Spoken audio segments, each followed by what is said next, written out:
Tuwang-tuwa si Aliyah nang makakuha siya ng bagong kliyente na pagdideliveran niya ng mga telang inaangkat niya mula pa sa Divisoria. May kalayuan nga lang, pero sanay naman siya, basta wag lang siyang ititirik ng motor niya ay walang problema sa kanya ang layo. Kaya naman excited siyang tinungo ang liblib na baryo ng Sahara. Isang malaki, ngunit halatang lumang-luma ng mansyon ang dinatnan niya sa lugar na pagdideliveran niya. Wala siyang makitang doorbell. Kung sisiko naman siya mula sa gate, ay baka hindi siya marinig sa loob. Naisip niya munang itabi ang motor na pinangalanan niyang Amber sa likod ng mga halaman sa gilid ng gate.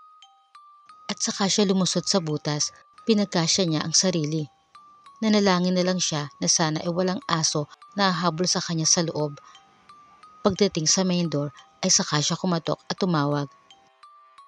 Isang ginang na sa tansya niya ay nasa edad 40 ang nagbukas ng pinto. Nagpakilala agad siya rito at nagpakilala naman itong si Mrs. O. Binalikan niya ang motor sa labas ng gate para kuhanin doon ang mga tela. Ipinasok na rin niya ang motor sa loob ng gate sa pahintulot ni Mrs. O. Saglit siyang pinapasok ni Mrs. O para i-check ang dala niyang mga tela. Mukhang nagustuhan naman ng ginang kaya binigyan pa siya ng pasobrang bayad. Panggasolina raw dahil may kalayuan ang pinanggalingan niya. Magalang naman na nagpaalam si Aliyah. Nang palabas na siya sa mansyon ay bigla siyang natikilan. Parang nakarinig kasi siya ng boses ng mga bata. Tinanong siya ni Mrs. O kung bakit. Sinabi naman niya, "Anang ginang, luma na ang mansyon. Panahon pa ng mga hapon, kaya hindi katakataka ang mga kakatuwa gaya ng multo." Tinanong ni Aliyah kung hindi ba natatakot si Mrs. O.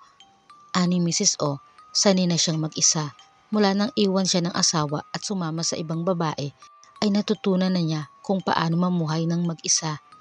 Hirit ni Aliyah, hindi naman daw nag-iisa si Mrs. O dahil kasama nito ang mga multo. Hindi natawa ang ginang, kaya agad nag-sign ng peace ang dalaga at nagpaalam. Hindi pa man nakakalayo si Aliyah, ay bigla siyang itinirik ng motor niyang si Amber. Nakalatag na ang gabi, kaya napilitan siyang akayin ang motor pabalik sa bahay ni Mrs. O.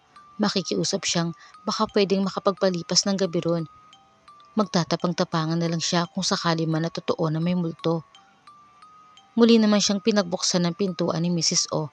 Hindi agad ito nakasagot sa pakiusap niya, pero maya-maya'y napapayag din niya. Inihatid siya nito sa bakanting silid at binilinan na manatili roon hanggang mag-umaga. Hindi makatulog si Aliyah. Hindi siya sanay na makitulog sa ibang bahay, kaya naman inis na inis siya sa motor niyang si Amber. Kung kailan nasa alanganing lugar at oras ay saka pa siya itinirik.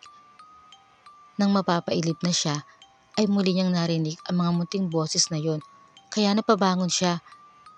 Parang mga umiiyak eh. Gusto sana niyang bumalik na lang sa pagkakahiga at magtakip ng tainga, ngunit tila may nag-uudyok sa kanya na alamin ang misteryo sa likod ng mga munting tinig na may hatid na kilabot sa kanya. Mula sa pintuan ng bakanting silid ay sumilip siya sa sala. Nakita niyang gising pa rin si Mrs. O. Nananahi ito gamit ang mga telang i-deliver niya kanina. Lumipat ang tingin niya sa mga natapos nitong tahiin na nakasalansan sa sofa. Malinaw na damit pambata ang mga yon. Natanong niya ang sarili kung para kanino kaya ang mga tinatahing damit ni Mrs. O. Baka sa mga kamag-anak na bata, ipamimigay o kaya ibibenta. May sumagi rin sa isip niya, nakakatuwa. Ano kaya ang koneksyon ng mga damit na yon sa boses ng mga batang naririnig niya? Babalik na sana siya sa higaan nang makita niyang tumayo si Mrs. O at kinuha ang mga damit. Naisip niya itong sundan ng palihim nang bumaba ito sa tila basement ng bahay. Sa basement, nanlaki ang mga mata niya nang bumungad sa kanya ang mga batang nakagapos, babae at lalaki. Nasa 10 ang bilang. Lahat ay mga mukhang nanghihina. Wala naman silang mga sugat, pero baka sa mukha nila ang kawalan ng sigla. Nasa tabi rin nila ang mga manikang kamukha ng bawat isa sa kanila. Ang lalo pang ikinalaki ng mga mata ni Aliyah ay nang mapagtantong ang sinasandalan ng mga bata ay isang puntod. Sa ibabaw ng puntod ay ang larawan ng isang bata rin, at may katabi rin itong manika na kamukha rin niya. Parang lahat ng batang naroon ay ginawa ng manikang clone nila. Napaatras ng hakbang si Aliyah dahil sa takot na gumapang sa kanya. Subalit nagulat siya nang biglang sumara ang pinto ng basement. Hawak pala ni Mrs. O ang remote ng pinto at batid nitong sinusundan siya ni Aliyah. Tinanong siya ni Mrs. O kung nagustuhan ba niya ang mga damit na ginawa niya para sa mga bata at sa manika nila. Lakas loob namang tinanong ni Aliyah kung sino ang nasa puntod at ano ang ginagawa ng mga bata roon. Bakit sila mga nakatali na para mga preso at meron silang clone na manika? Hinaplos ni Mrs. O ang puntod at kalmadong sinabi na iyon ay ang anak niyang si Mayumi. 7 taong gulang.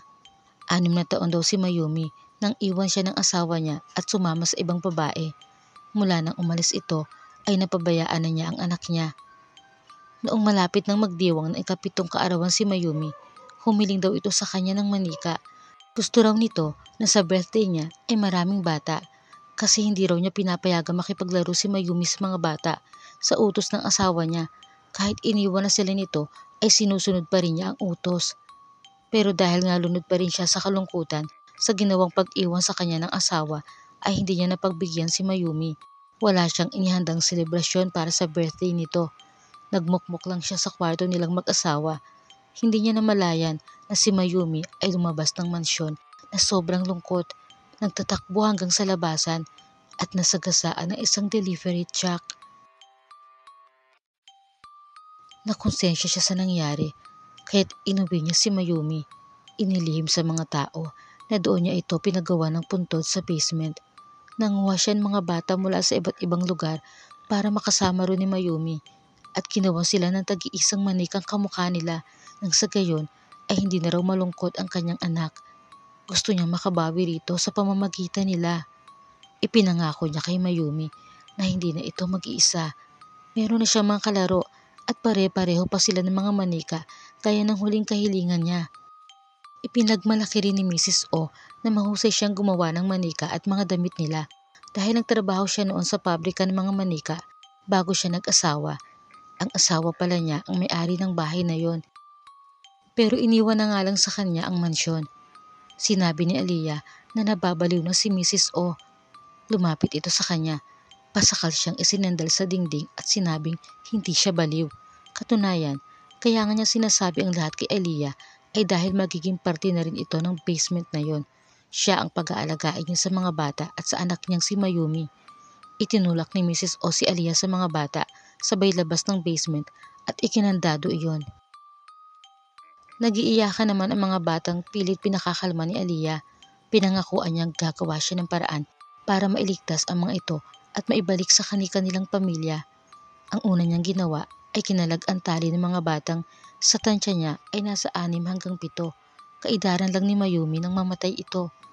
Tapos ay nagpatulong siya sa kanila na maghanap ng pwede nilang daanan palabas. Sa paghahanap nila ay may nakita si Aliyah na tila isang malaking takip sa sahig. Tinungkab niya yon at bumulaga sa kanya ang kalansay ng mga bata. Napasigaw siya at napatakip ng bibig. Ibig sabihin ay dati nang ginagawa ni Mrs. O ang ganon at kinakamatayan na lang iyon ng mga batang nakukuha niya. Tinignan niya ang date ng kamatayan ni Mayumi. May 10 taon na pala ang nakalipas at malamang ay ganon na rin katagal ang hindi katanggap-tanggap na lihim ni Mrs. O. Marami na siyang nabiktima. Samantala, abala naman ang ginang sa paghahanap ng tali na gagamitin kay Aliyah. Nang makakita ay kinuha rin niya ang palakol sa bodega. Kampanting humakbang si Mrs. O pababa sa basement, dala ang tali at palakol. Pagbukas niya ng pinto ay nabigla siya nang tumarak sa mismong dibdib niya ang matalas na piraso ng basag na photo frame ng mismong anak niya. Kaya't nabitawan niya ang hawak na tali at palakol. Iyon ang naisip gamitin ni Aliyah dahil alam niyang babalikan siya ni Mrs. O sa basement. Sinubukan pang lumaban ni Mrs. O pero sa dibdib ang tama niya kaya't unti-unti na lang siya napahandusay sa sahig ng basement. Naglapitan kay Aliyah ang mga bata at yumakap sa kanya ng mahigpit. Isa-isa niya silang pinalabas sa basement bago niya tuluyang isara ay nagpaalam muna siya sa puntod ni Mayumi. Nakaupo lang si Mayumi sa puntod at nakangiting kumakaway sa mga batang nakasama niya roon na mga nakasili pa sa pintuan at kumakaway din sa kanya. Kaya nalaman ni Aliyah na nakikita ng mga bata ang multo ni Mayumi. Inireport ni Aliyah sa mga pulis ang nangyari, kaya tinunto ng mga ito ang asawa ni Mrs. O na napag-alaman nilang namatay na rin pala matagal na. Kaya ang mansyon ay naging abandonado na. Ang puntod ng bata ay inilipat sa sementeryo kasama ang mga kalansay ng mga batang nauna nang nabiktima ni Mrs. O. Nalungkot si Aliyah para sa mga nauna, pero masaya siya na nasagip niya ang mga huling biktima. Naalala niya ang kapatid niyang namatay, tulad ni Mayumi, ay nasagasaan din ito ng isang kotse naman.